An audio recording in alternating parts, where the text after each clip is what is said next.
Good afternoon and welcome to Football League World TV. My name is Ned Holmes and I'm joined by my colleagues Marcus Alley and Adam Jones today to talk through all three of the EFL's playoff finals for the 2021-22 season. Marcus, season in the books. How are you doing? Yeah, really well, thanks. Finally some time to recover and reflect on what's been an amazing season. But no, it was a good way to finish it off with an incredible sort of story to cover this season has been Nottingham Forest's rise. So for them to seal it with a flourish at Wembley as well, I think was quite a fitting end. So no, really looking forward to reflecting on three really crucial games today. Yeah, absolutely. What about you, Adam? How are you doing? Yeah, not bad, thank you. I think all three finals were fascinating. I think in different ways. There were some that weren't so jam-packed with action. There was others that, obviously, Port Vale in the first half, you couldn't get more action-packed, really. So, yeah, I'm excited to get into these three games and kind of dig deeper into them. Yeah, absolutely. We will get into them in a second, but just before that, a reminder, as always, please do give this video a like and a share wherever you're watching it. Don't be afraid to get involved in the comments. Let us know your thoughts, and please do subscribe to Football League World TV on YouTube.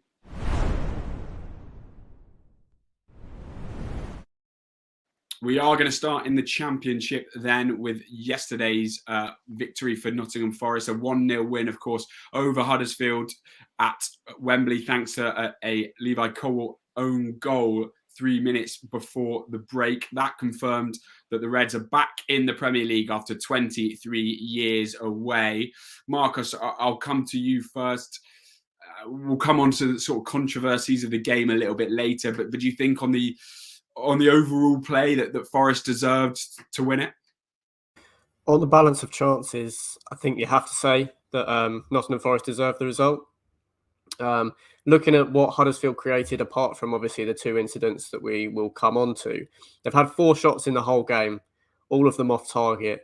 2 headers from corners, and then the Danny Ward training ground routine in the first half that was blocked. So their only actual shot attempt on goal in the whole match came from Pieper's long drive from about 35 yards that went miles over in some sort of desperate attempt in the last 10 minutes. So Forest deserve a lot of credit the way they dealt with them defensively and created the better chances even before going 1 goal up. I think Ryan Yates's headed opportunity is probably the biggest sort of clear-cut opportunity in the whole game. And of course, even though that the goal comes from an own goal, I do think Forest deserves so much credit for the way that they've created it.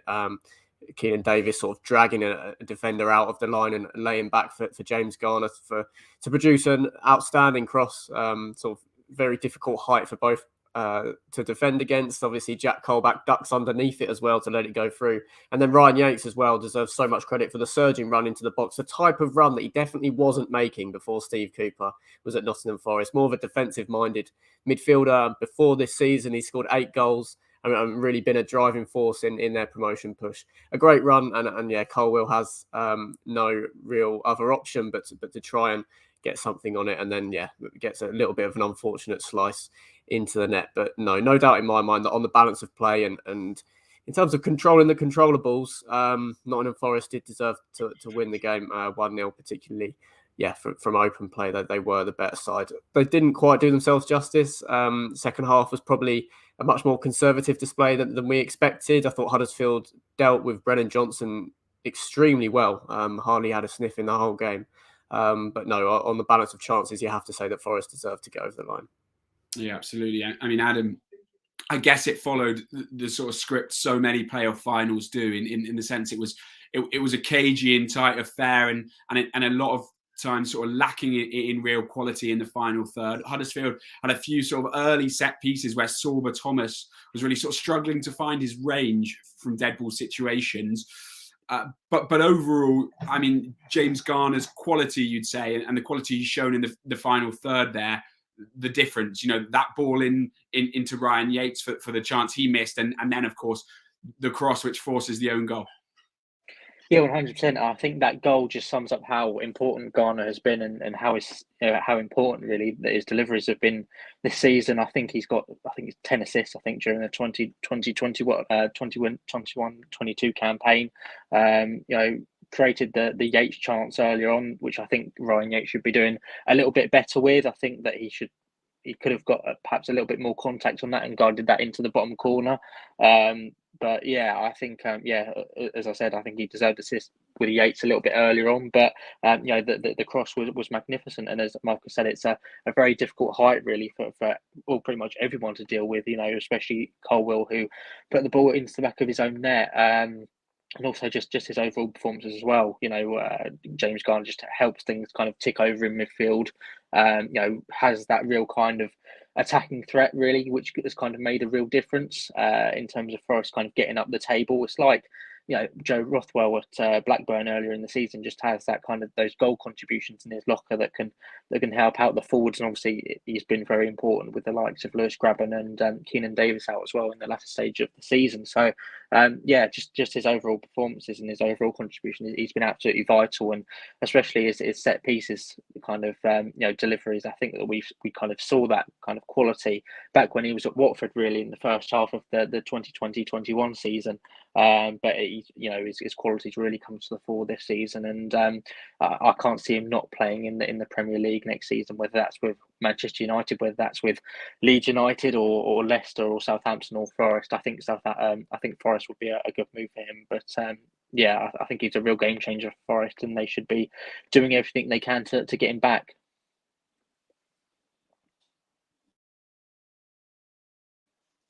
You're on mute. Yeah, mute. There we go. Certainly, that the promotion will have been a huge boost to their hopes of sort of bringing James Garner back next season. I mean, obviously, one of the big talking points in that second half, Huddersfield sort of dragged themselves back into it. A few changes. The introduction of John Russell really helps them sort of get on the front foot. 2 big penalty calls.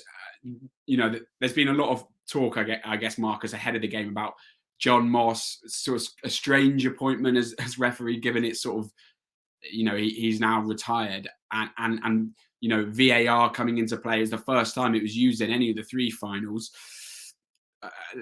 I'll come to you on the first one. I think it's Dwayne Holmes bursts forward. He sort of lays it back, and Harry Toffolo drives into the box. There does look to be contact with Jack Colback, but it goes to VAR. It's not given as a penalty. I think Toffolo's given a yellow card for simulation. I think the yellow card was retracted, but no penalty given. How did you see that first one? The first one I'm sort of more balanced on, to be honest. Obviously, the reason why they haven't given the penalty is because the decision was there wasn't enough evidence to overturn the decision. I can kind of see that, because I think to see the contact sort of black and white clearly, you almost need a zoom in and a slow-mo picture to see the clip between Colback and Toffolo's ankle, I think it is. However, if they are going to decide that there's not enough evidence and they're going to go with John Moss, give him another chance. Let him go over to the monitor and recollect his thoughts, rather than leaving all this ambiguity over what's gone on at Stockley Park and why it isn't a penalty. I think in such a massive game, you have to do everything you can to get the big decisions right, and letting John Moss go over to the monitor gives him a second chance. It is a penalty. There is a clip. It's enough contact. I think Toffolo probably could have stayed on his feet, but he's well in his rights to go down. And you could see Jack Colback's relief afterwards. It's a penalty, unfortunately. I do feel more strongly about the second one, but I do see the argument that it's not a clear and obvious error, because I do feel like the angles that we were definitely shown on TV, which I'm not sure if they were the same that the VAR referee was shown, didn't really show a zoomed in slow-mo of the clip of the ankle, which I think was probably needed to 100% tell that there was contact. Obviously, they went into greater detail after the game, and you could kind of see the deflection and the way Toffolo's foot sort of goes into his other leg. It's clearly a trip. I think it is a penalty, and it's really disappointing considering the magnitude of the game. But I think the main mistake, maybe more so than saying that there's not enough evidence to overturn it, is not giving John Moss the chance to go over to the monitor and have a second look and almost take responsibility for the decision and have a conclusive judgment on whether it is or not. Because, there is still that question mark over is it or not, or would Moss have changed his mind if he'd been given the chance to see it again? So yeah, from VAR's point of view, I am disappointed that he wasn't taken to the monitor to give it a second chance, but there is a part of me that can understand why it wasn't overturned, because the footage that we were definitely shown on the replay on TV, there's an argument that it wasn't conclusive because of the angle that we were shown and how it wasn't really close enough to the clip from Colback to determine that it definitely was a foul. So yeah, on reflection, it's a penalty, but I would rather Moss was given a second chance to have a look at the monitor. Yeah, I mean, I think you could see that the way Jack Colback walked away, sort of guiltily, he felt he'd done something wrong there. Sounds like you've got quite a strong opinion on the second one, Marcus. So we'll stay with you. A clumsy challenge from Max Lowe, I think it was, on Lewis O'Brien. Initially looked like maybe before we saw a replay, Max Lowe might have just prodded the ball away, but didn't seem to get any contact, did he? Yeah. I love how Nottingham Forest have been promoted from the Championship, and the story of it's remarkable. But I feel like when I remember this game and the way they've done it, I'm going to think about probably this decision and the other penalties more than anything else. And for me, the Max Lowe foul on Lewis O'Brien is as stonewall as they come, to be honest. I think there's potentially a reasonable doubt with the Toffolo one, but a foul in the penalty area is a penalty. That's what a penalty is. Anywhere else on the pitch, without a doubt, without hesitation, that is a free kick. It's so clumsy from Max Lowe. He doesn't get the right side of O'Brien. O'Brien's got his body between Max Lowe and the ball, and Max Lowe kicks the back of O'Brien's leg and he hits the deck. Yeah, it's really shocking. I completely understand why Michael Heffler was so sort of dumbfounded at the end of the game, despite trying to give credit to Nottingham Forest. But yeah, that one, even more than the Toffolo decision, is really confusing. I have sympathy with John Moss because there were about 3 players obstructing his view ahead of in between him and the incident. But that's what the technology is for. Yeah, I'm really stunned why that isn't a penalty. Once again, the communication was that there wasn't enough evidence to overturn the decision, but I really don't know what more you need, because yeah, sometimes we see soft penalties given, but anywhere else on the pitch, it's a foul without any hesitation or even debate. So yeah, I think Max Lowe's got away with one massively there. Of course, there's no confirmation that Huddersfield would have scored the penalty. It could have, Forest could have ended up still winning the game. But yeah, that decision does really puzzle me, even more than the first one, to be honest, even though it's probably a less sort of eye-catching incident, but I think it's definitely a foul.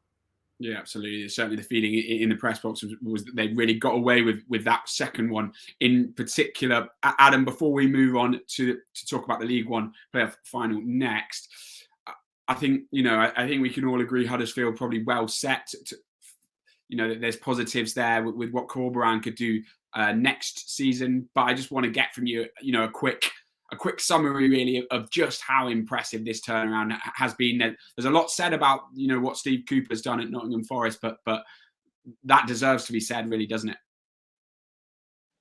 Yeah, absolutely. I mean, they've transformed into a team that I think finished 20th at the end of the 2020-21 campaign into real kind of promotion contenders. And I think they were written off quite a lot during this campaign. And obviously, I think it's because at points they had that I think they played a lot more games than their kind of other promotion rivals. But they managed to get the points on the board, and that's the reason why they're in the position that they were in. Getting that third spot, I think it was very impressive, and also doing it on a shoestring budget as well. With some really shrewd loanees. I think Levi Colwill was probably one of the loan signings of the season. Really, I think he's been an absolute revelation for them. I know that he was highly rated by Chelsea fans before he came here, but I didn't realise just how good he was, and is definitely, I think, ready to make the step up next season, regardless of that own goal. And obviously, Sinani as well, who probably returned to Norwich now and probably become a first teamer there, and some of their free signings as well. They've managed to do it on a very limited budget, and it was just very impressive I think, and that's one of the reasons why I'm not too concerned for them, even if they do lose kind of Lewis O'Brien, because I think their recruitment's strong enough for them to kind of. I wouldn't say there's one player they could afford that will be an adequate replacement, but I think they can adapt in certain areas, and they can bring in a couple of players who can kind of fill the void that he will leave. And I think it'll definitely go in the summer. I think it's a £10 million release clause. I can't see a team not kind of triggering that release clause and bring them to the Premier League. But as I said, the recruitment's been superb, and I think that's one of the reasons why they have a lot of they should have a lot of optimism for next season. They've been absolutely fantastic this season. I think Sorba Thomas has been an absolute revelation as well. Key players have stepped up, and they look a real team as well in a very kind of clearly defined system and formation. So they should get a lot of credit for what they've done because they've been superb, and I think they've got the ingredients to mount another kind of promotion push next season.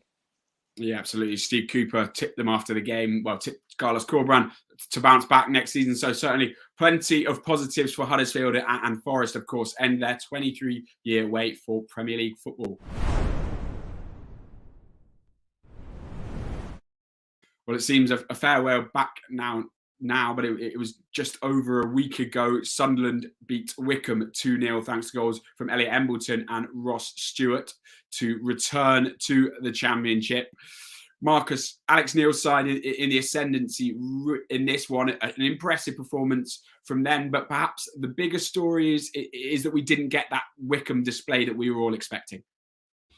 To an extent, yeah. I'm not sort of over against that Wycombe performance. I do think they rose to the occasion, that they asked questions at 1-0. And then, obviously it was quite comfortable in the end with Stewart getting the second goal.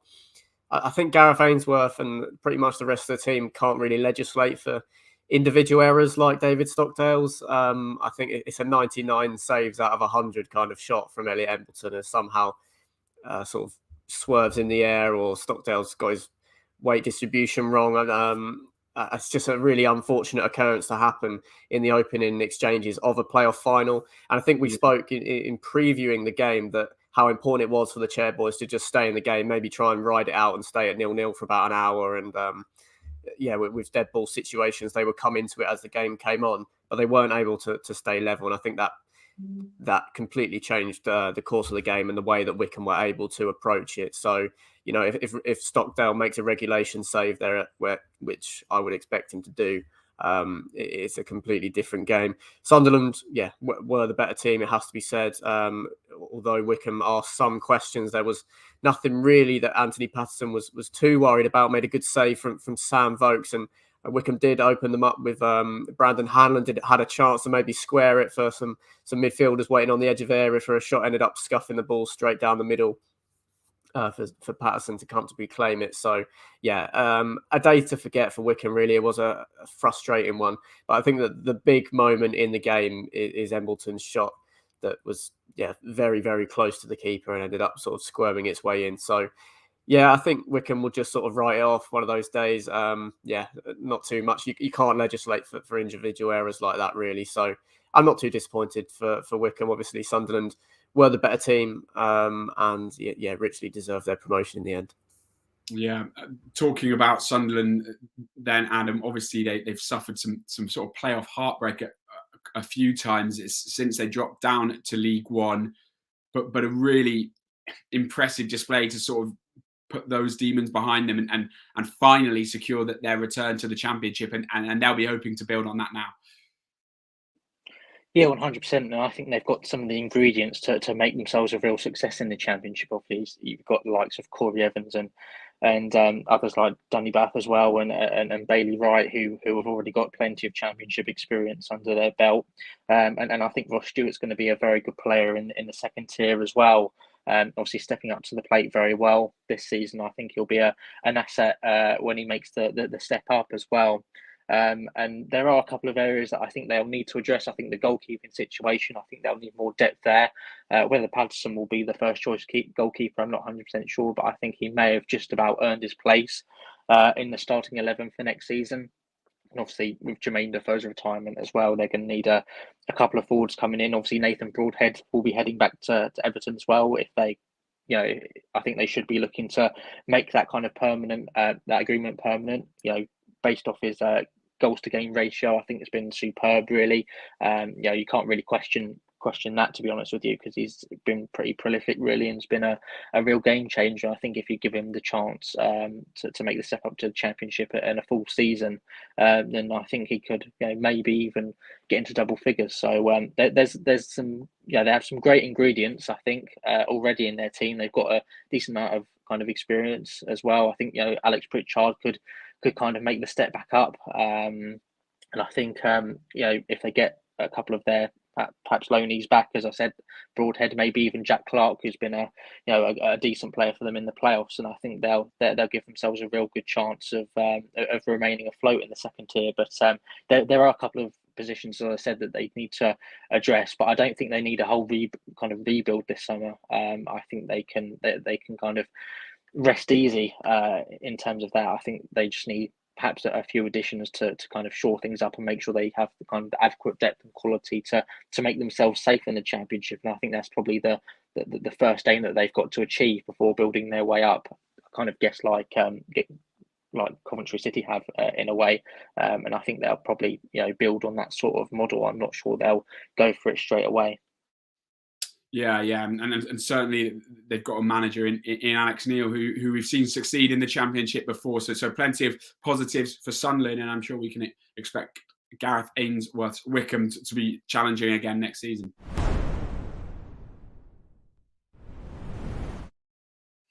Well, we move to League Two then for the third and final playoff final at Wembley for 2021-22. It was Mansfield against Port Vale. Port Vale came out 3-0 winners. Cian Harratt and James Wilson scoring the first half before Ollie Hawkins was shown a red for a second bookable offence. And then former Stags defender Mal Benning getting the third. Marcus, I'll come to you on this one. Jamie Murphy misses a sort of huge chance. A bit of Wembley nerves from Port Vale early on, but beyond that, it was sort of all Vale, wasn't it, in that first half?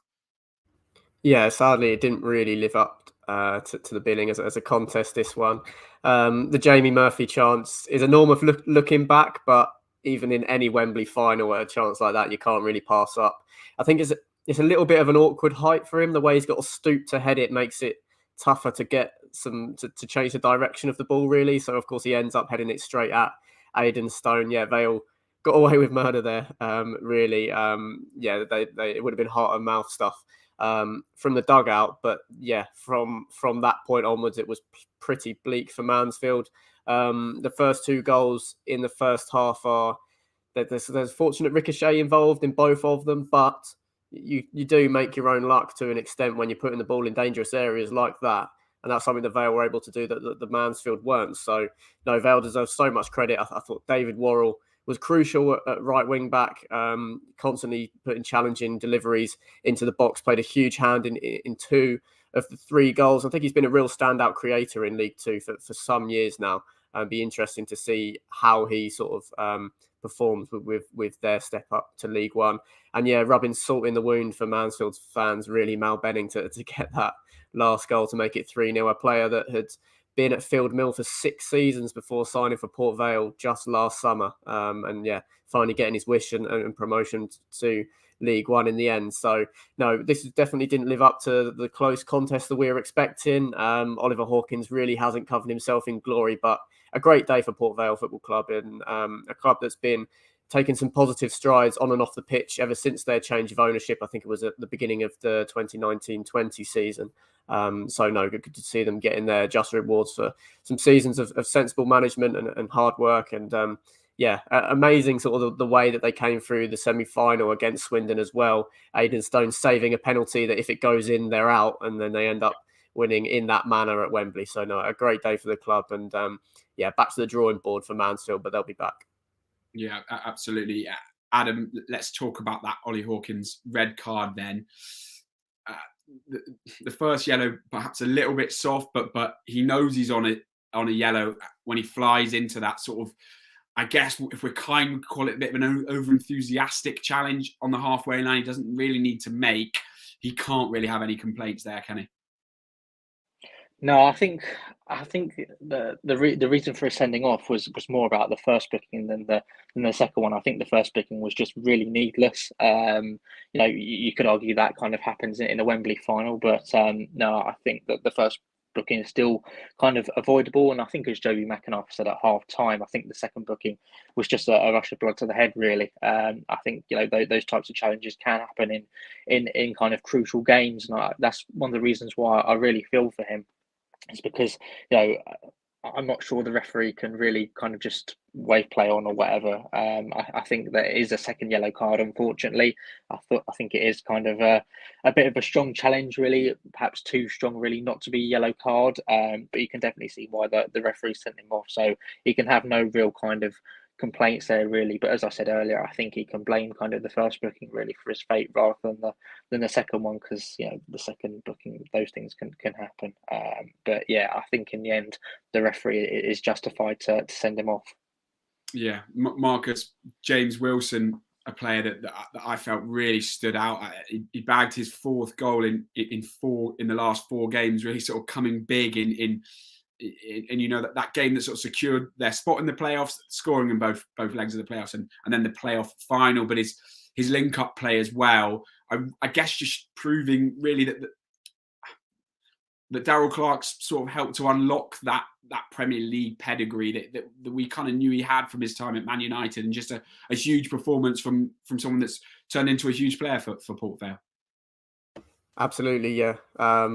He's had a lot of clubs, James Wilson. It's taken a while to find this right dynamic. But yeah, as you rightly mentioned, that the environment they've managed to create at Port Vale, and of course Clarke at the centre of that, has been able to get the best out of James Wilson. Scored a vital goal as well in game week 46 in League Two, a 1-0 win at Exeter that if Port Vale hadn't got, a draw might have been enough. I'm not 100% sure, but that confirmed their position in the playoffs. And then, he's ended up scoring 4 goals in every one in every game of the playoffs. So, no, real credit to him.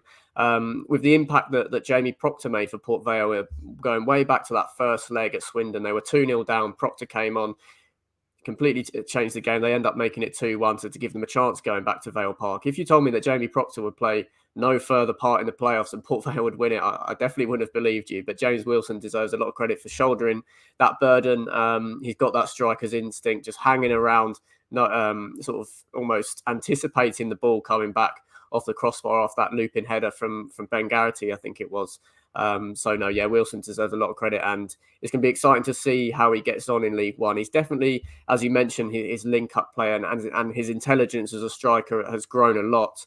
And with a lot that Vale have had to contend with this season, like their injury list hasn't been ideal at times. They had a massive fixture backlog. He's really come up trumps and almost feels like has gathered a lot of momentum just at the business end of the season to potentially kick on next season in League One. We've seen how well the likes of Cheltenham Town, Cambridge United did this season in League One. For me, there's no reason why Vale can't emulate the achievements of a club like that, particularly if Wilson can stay fully firing.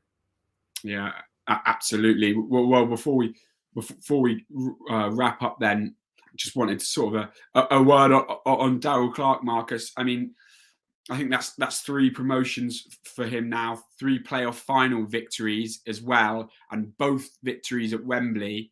Obviously, it's been a really, really sort of testing year for him personally. He had that break, the death of his daughter Ellie. Really understandably emotional on the sidelines at the end, but I think just huge praise to him for everything he's gone through and how, focusing on the football side of things, how he's helped Port Vale make that step up. Yeah, he's an excellent manager for the level. I think a lot of credit deserves to go to the Mansfield fans starting that applause in the 8th minute was a really beautiful moment. There's been a lot of bad press and troubling images around football fans' behaviour in the last few months, but to show what you can do in a positive light like that was definitely needed. So I think the Stag supporters take a lot of credit for that. I think it was the summer of 2019 where Darrell Clarke took the job at Walsall. I thought it was a coup back then with the Sadlers' first season in League Two. Didn't really go to plan, as it hasn't for other managers since, but really impressive know-how for Port Vale to bring him in. Pay the compensation fee as well, which we don't see that regularly at League Two level, and yeah, they've just gone from strength to strength since. Clark is a League One level manager for sure. That was the case when he left Bristol Rovers, and it's just such a credit to his character to have gone through what he has and to come out the other side, and even to lead the club at Wembley in the first place is an incredible show of strength. So no, a really good feeling around anyone connected with the club, and even just neutral supporters, to see Port Vale get over the line. It was a really pleasing occasion, and yeah, an inspiration really to a lot of people, to show what can be achieved, and the strength and integrity he's shown through some really tough times this season. Yeah, absolutely. So as we say, Port Vale up to League One, and as you mentioned, that Mansfield Port Vale moment, a nice sort of moment to finish on, given all the sort of supporter unrest that we have seen during these playoffs. Well, that is everything from myself, Marcus, and Adam today, and everything from Football League One TV. But tomorrow we will be back with the EFL Transfer Zone with George Douglas. So look out for it then. That's been said. Thanks everyone for watching, and thanks Marcus and Adam.